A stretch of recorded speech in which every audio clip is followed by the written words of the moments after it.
Bonjour, bonsoir et bienvenue pour cette petite vidéo avant les concours. Nous sommes le dimanche 16 avril, il est 17h06. Voilà, et aujourd'hui on va pas parler longtemps puisque les concours commencent dès demain avec le concours XENS. Mais je me suis dit quand même qu'on allait faire une petite dernière vidéo.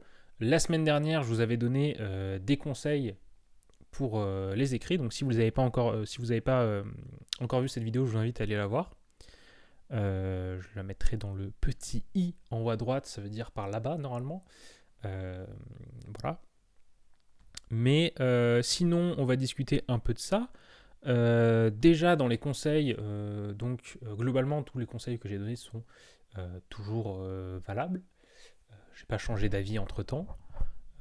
Mais le dernier conseil que je pourrais vous rajouter, c'est de ne pas oublier que une fois qu'une épreuve est faite, elle est faite. Voilà, il n'y a pas vraiment, vous pouvez pas interagir, vous n'êtes pas en intrication quantique avec votre copie. Il n'y a pas moyen d'interagir. Une fois que vous avez rendu votre copie, c'est fini.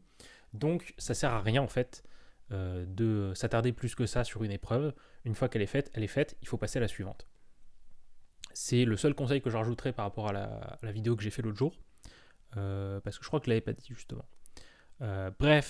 Sinon du coup, il s'est écoulé une semaine depuis la dernière fois et j'ai pas mal avancé mes révisions. Là, il y a plein de feuilles. Tout ça, c'est des feuilles que j'ai utilisées pour faire des révisions. Voilà. Au fond, il y a les dernières où j'ai pas totalement fini, mais sinon, plein de brouillons qui a été utilisés sur des trucs principalement de la physique.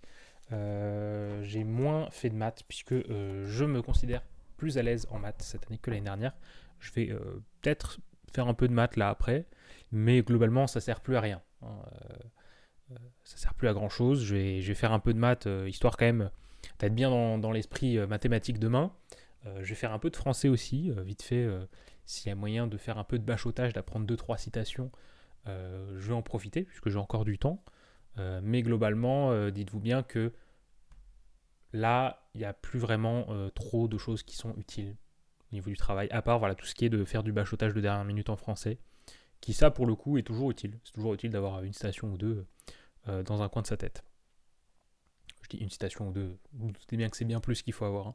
Particulièrement parce que je le rappelle, donc demain, il y a l'épreuve de français de l'X, et l'épreuve de français de l'X est un peu particulière parce que c'est pas vraiment dit explicitement, mais en gros, il tolère plus ou moins, et c'est même plutôt recommandé si vous voulez avoir des bonnes notes, d'utiliser des œuvres hors programme. C'est-à-dire vous mettez quand même les œuvres du programme, les trois œuvres du programme, mais par-dessus vous rajoutez une couche avec des citations qui viennent d'autres trucs, toujours la littérature, la philosophie, ce genre de choses. Hein. Allez pas citer, je sais pas, allez pas citer Cars dans votre dissert de français, ou allez pas citer une série genre The Mandalorian ou je sais pas quoi.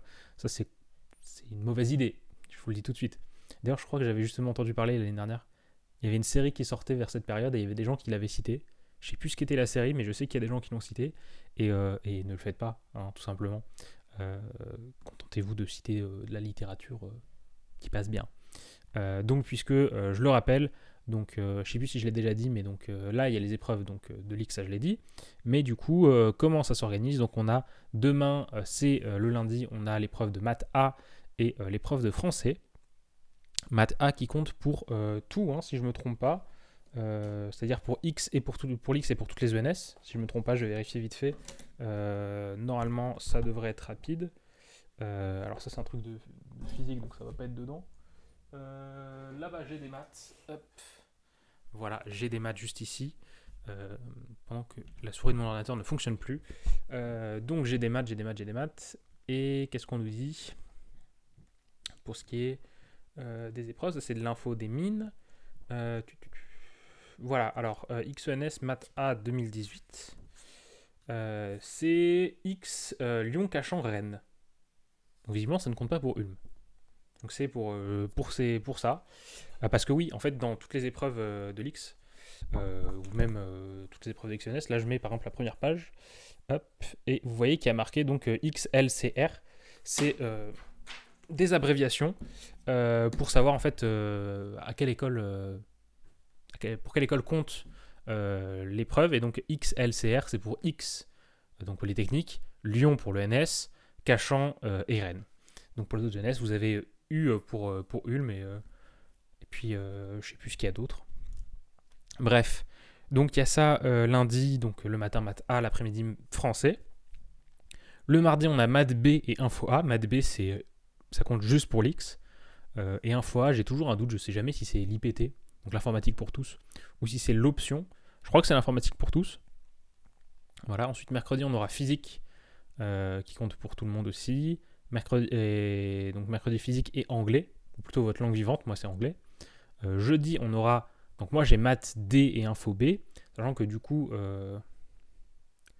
ok, je retire ce que j'ai dit. Info A, c'est probablement l'option informatique vu que ça dure 4 heures. Et Info B, c'est probablement l'IPT vu que ça dure 2 heures. Voilà.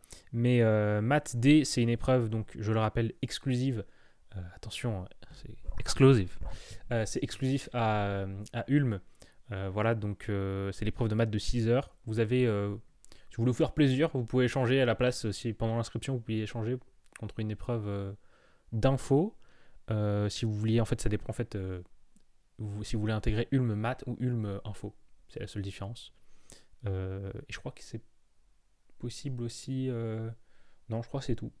Après, peut-être selon les autres filières, voilà, ça change aussi.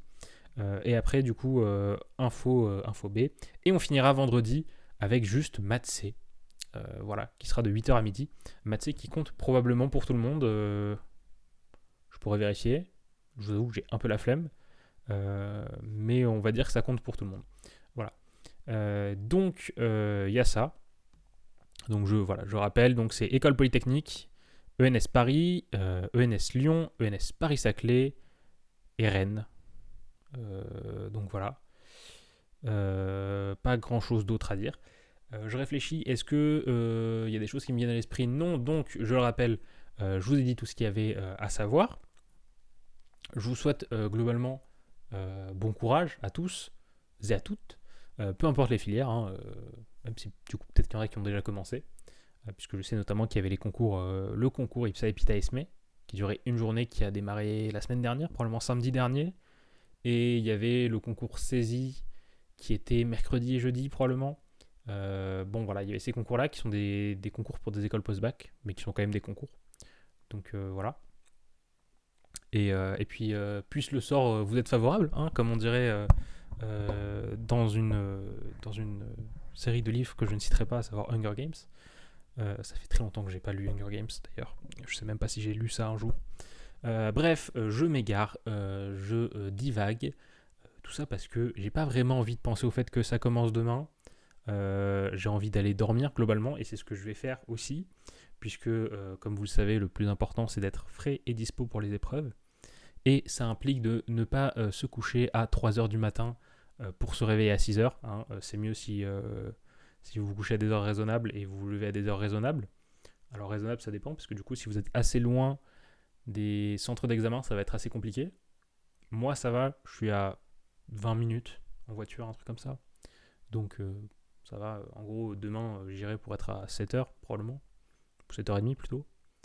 Mais voilà, n'oubliez pas, qu'est-ce qu'il y a comme dernier conseil? N'oubliez pas de remplir toutes les en-têtes, bien évidemment, de vos copies, puisque ça c'est du temps que vous pouvez prendre avant les épreuves, donc profitez-en. Surtout que vous n'êtes jamais... il y a toujours le risque de se tromper quand on le fait dans la précipitation. Donc c'est mieux si vous le faites quand vous êtes calme. Et puis voilà. N'hésitez pas à vous ramener des petits trucs à manger. Moi je sais que je ramène toujours... je ramène toujours. J'avais fait ça l'année dernière, j'avais ramené amandes, noisettes, chocolat. Voilà, ça fait un mélange qui permet de rester plein d'énergie, j'ai envie de dire. Ça, plus petite bouteille d'eau, et vous êtes super bien. Et un petit truc qui me vient à l'esprit, c'est n'oubliez pas de prendre du plaisir finalement pendant ces concours. Parce qu'il n'y a pas de raison que ce soit pas en quelque sorte divertissant. Et je dis pas divertissant dans le sens faire un, je sais pas, divertissant comme ce que vous faites pour vous divertir. Je sais pas ce que vous faites pour vous divertir, mais c'est divertissant dans le sens où quand même, si vous êtes en prépa, je vais supposer que vous aimez bien les maths et la physique, et au moins ça au minimum. Et c'est donc les concours, c'est l'occasion de faire de beaux sujets de maths et de physique en général, de faire des trucs, de voir des trucs intéressants. Et donc profitez-en, d'autant plus que en théorie, après dans les écoles dans lesquelles vous allez aller, vous en ferez probablement plus jamais, ou en tout cas dans une moindre mesure. Voilà. Par exemple, je sais pas, si vous allez dans des écoles, il est fort probable, par exemple, alors je sais pas si beaucoup de gens apprécient l'optique, mais il est fort probable que vous arrêtiez de faire de l'optique dans l'école où vous irez, ou plus stupide, il est fort probable que, je sais pas, vous fassiez plus d'analyse, ou plus de grosses analyses comme on fait en maths en prépa, et que vous commenciez à faire juste des stats et des tableaux Excel en école. C'est un peu triste si vous faites ça, mais si vous aimez pas les maths, tant mieux pour vous, j'ai envie de dire, mais si vous aimez les maths, c'est triste. Mais voilà, donc n'oubliez pas que voilà, c'est probablement la dernière occasion de votre vie, attention, de faire autant de choses en maths et en physique, en quelque sorte, hein, bien entendu, toute proportion gardée, parce que je sais qu'il y a des cracks qui regardent la chaîne et qui vont majorer Ulm et qui vont faire des maths toute leur vie à un niveau astronomique. Donc bon, ça s'adresse pas à vous, hein, mais vous le savez déjà. Bref, je vais pas épiloguer plus que ça. Sur ce, c'était Adam. Je vous souhaite une bonne journée, une bonne soirée, une bonne après-midi. Voilà, et bonne chance pour les concours.